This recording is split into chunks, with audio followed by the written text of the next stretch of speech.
Chapter 86. What does this mean? Siddle flipped through the pages and quickly deduced the key details from the later pages of the diary. Based on the previous contents of the diary, Trudy had probably given birth to conjoined twins. The older brother and younger brother's bodies were connected together, and the younger brother's face was attached to the back of the older brother's head. Sinclair, the father of the twins, was a doctor, and in order to save the conjoined twins, he performed surgery at home to separate the older brother and younger brother's bodies. Judging from the time recorded in the diary, all of this had happened more than 40 years ago.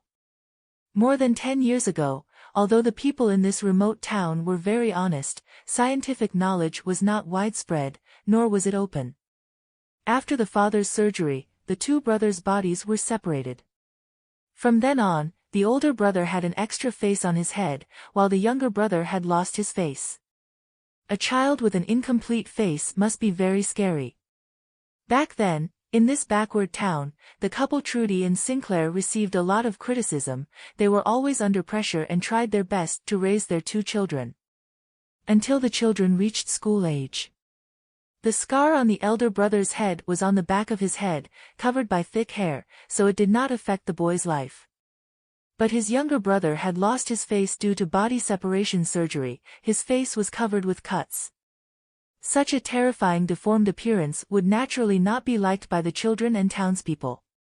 Trudy loved her sons so much that she specially made a wax mask for her younger brother, because the wax was very fragile and had to be replaced every other day.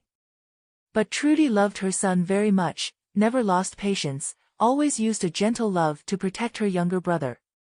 Sinclair also silently supported her, using actions to protect his wife and deformed children. Although the townspeople, because of the reputation of the Trudy-Sinclair couple and their trust, temporarily accepted the child they considered a monster. But this tolerance has its limits. The older brother, who looked like a normal person, was quickly accepted by everyone, integrated into the town and played with the children at school.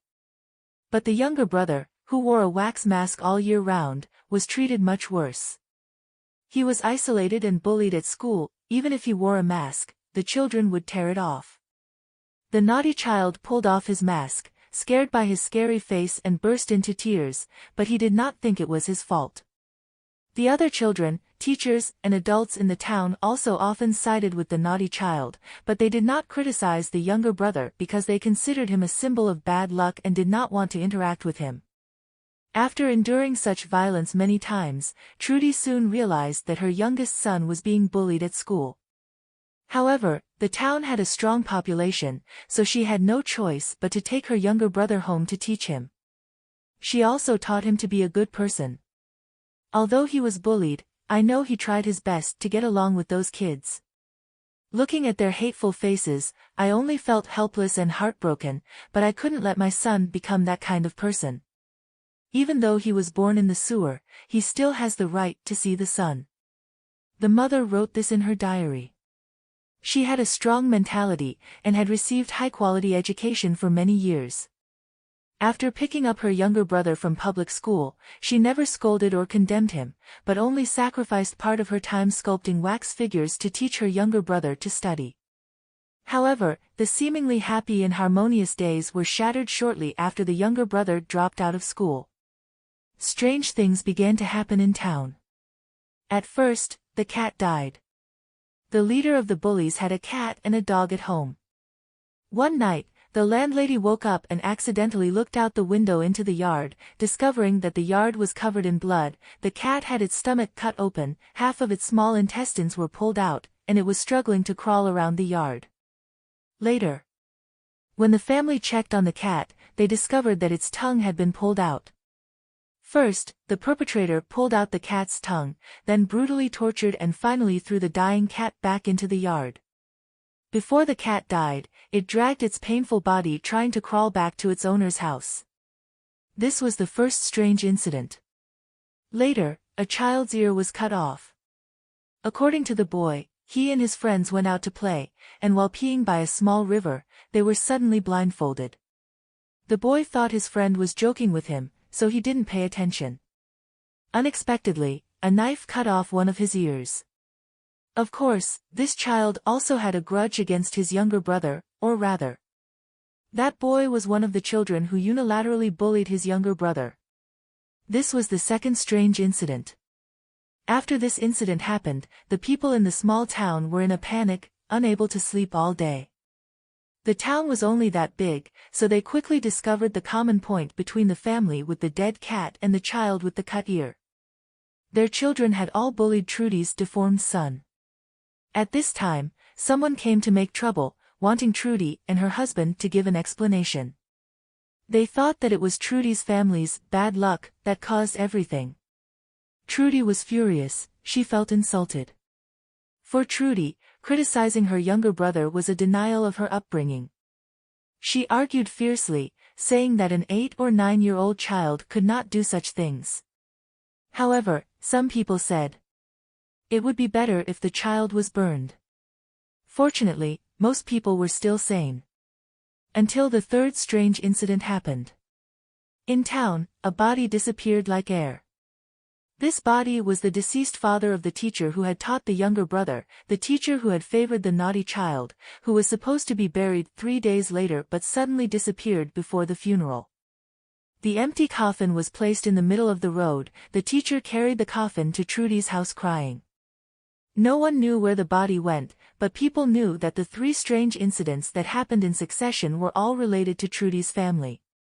In the end, everyone became angry and demanded that Trudy punish the unlucky, wax mask child. The crowd agreed that these things were the younger brother's revenge, so he wanted to curse those people. Although Trudy could not explain her way of thinking at all, under the pressure of public opinion, she promised to live in the basement with her son. I will not let him appear in front of everyone again. This angry and pitiful woman had no choice but to compromise with the townspeople. Siddle saw her confusion, humiliation and indignation in the notebook.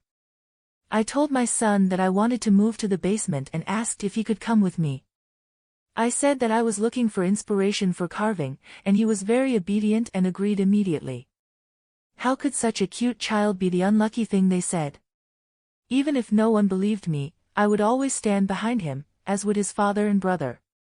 If no one likes him, then I will spend all my time except for sculpting for him. I hope I can grow up healthy with him. After living in the basement, Trudy's husband Sinclair and his brother also moved their pedicles, apparently to support his wife. The difference was that Trudy, Sinclair and his brother could freely come and go in and out of town, but the younger brother could not. However, this only lasted for 3 months. In the notebook, it was not until the 3rd month of living in the basement that Siddle saw Trudy's scribbled handwriting in fear. She was so frightened that she forgot to write down the date, and only quickly wrote a few lines in the notebook. Perhaps everything is wrong. It seems I gave birth to a monster. The notes after this were no longer a diary that recorded daily life comfortably. This notebook had completely changed its style, from a style of complaining about the little things that happened in a warm and harmonious family to the style of a horror novel written by a mentally ill patient. Trudy no longer wrote dates or names. It seemed that her state was not very good, and she was no longer focusing on the sculpture, but only observing that child. Today, I dug up a few rotten bird heads from the ground in the backyard. I became more and more scared. Ever since that night, I will never forget that scene. Sinclair knew about these things, but he didn't care much and comforted me and told me not to worry too much. So I was the only one who was scared, right? Is the way he looks at me getting weirder and weirder? I know, he is my son and I love him very much, but I cannot accept him doing such a thing. He is only 8 years old. I woke up in the middle of the night, found him standing next to me, not knowing how long he had been looking at me. Siddle discovered that Trudy did not write down the reason for her sudden change in mentality in the notebook. But she mentioned a keyword, that night, which means that she discovered something or a certain scene on a certain night, which made her start to panic, restless day and night, even afraid of her own child. Think about it, considering that these 2 children would also learn from their mother to make wax statues, perhaps. The boy stole the body of that teacher's father, brought it home, secretly made it into a wax statue, and hid it among the pile of wax statues in the house. A few months later, Trudy discovered it. Trudy, who was convinced that her child was not AQ/demon, was terrified. After her fear subsided, she tried to observe the child, but realized that the more she observed, the more panicked she became. She came to the terrifying conclusion that the child was a cold-blooded and cruel monster. After that, everything was recorded. The child started to go crazy, he hurt himself. Sinclair went to see a psychiatrist. The doctor said the child had an impulsive personality disorder. So my child was just sick. I started to feel guilty, but the things that happened in life were too much and chaotic. Sinclair seemed a little tired. The child said he didn't want to go to the hospital. In order to avoid hurting others, we could only tie him up and give him medicine on time. I love him, but I think I need time to accept that. Can I teach him to be a good boy? I can, right? Something very bad happened, I got sick. When Siddle saw this line, she immediately remembered the story Colm told about this abandoned town on the truck. After Trudy died of illness, Sinclair also died of depression not long after. She didn't read the rest of the content carefully, quickly flipped through it and saw the words written at the end of the notebook. I'm about to die, but my child hasn't grown up yet. Thousands of words could only be condensed into this sentence. Vincent, Mom left a CD, which contains things Mom wants to tell you. After Mom leaves, remember to watch it with your brother so he won't be too sad. For the first time, a name other than Sinclair appeared in the notebook. Vincent. Was this person an older brother or a younger brother? Siddle finished flipping through the notebook, picked up the remote control and started rewinding the video, at the same time directly skipping to the last few minutes. The woman on the hospital bed looked old and haggard, but her smile was full of gentle tolerance. She supported her thin body, smiled at the camera, and said each word, a little awkward, but her tone was still slow and fluent. These past few years, I have been absorbed in sculpture and have been irresponsible towards you. After I die, my work will be buried with my body. But I will always love you. I hope you can all become kind-hearted people, and be happy forever. Siddle stared at the black and white image that stopped on the TV and raised the remote to turn it off. At the last moment of her life, Trudy still thought about her twins, hoping that they would become upright people. But things turned out the opposite.